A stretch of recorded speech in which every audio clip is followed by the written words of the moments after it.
AP CM Nara చంద్రబాబును దూషించిన కేసులో మాజీ మంత్రి వైసీపీ నాయకుడు అంబటి రాంబాబుకు 14 రోజుల రిమాండ్ విధించింది గుంటూరు మొబైల్ కోర్టు. దాంతో ఆయన్ను రాజమండ్రి సెంట్రల్ జైలుకు తరలించారు. అంతకుముందు అంబటికి గుంటూరు ప్రభుత్వ ఆసుపత్రిలో వైద్య పరీక్షలు నిర్వహించారు. అంబటికి ఒక కేసులో మాత్రం అంటే పోలీసు విధులకు ఆటంకం కలిగించిన కేసులో మాత్రం స్టేషన్ బెయిల్ లభించింది. కానీ సీఎంపై అనుచిత వ్యాఖ్యల కేసులో మాత్రం కోర్టు పోలీసుల వాదనలతో ఏకీభవించింది. దాంతో ఆయనకు 14 రోజుల రిమాండ్ విధించారు.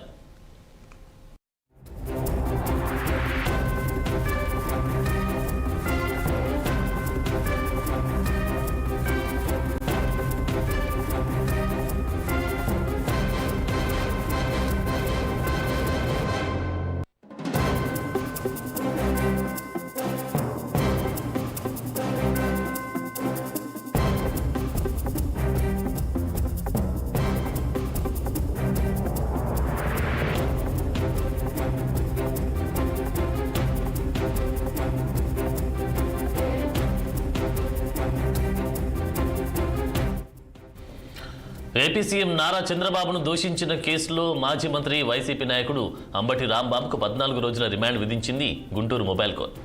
దాంతో ఆయన్ను రాజమండ్రి సెంట్రల్ జైలుకు తరలించారు. అంతకుముందు అంబటికి గుంటూరు ప్రభుత్వ ఆసుపత్రిలో వైద్య పరీక్షలు నిర్వహించారు. అంబటికి ఒక కేసులో మాత్రం అంటే పోలీసు విధులకు ఆటంకం కలిగించిన కేసులో మాత్రం స్టేషన్ బెయిల్ ఇచ్చింది. కానీ సీఎంపై అనుచిత వ్యాఖ్యల కేసులో మాత్రం కోర్టు పోలీసుల వాదనలతో ఏకీభవించింది. దానితో ఆయనకు 14 రోజుల రిమాండ్ విధించింది.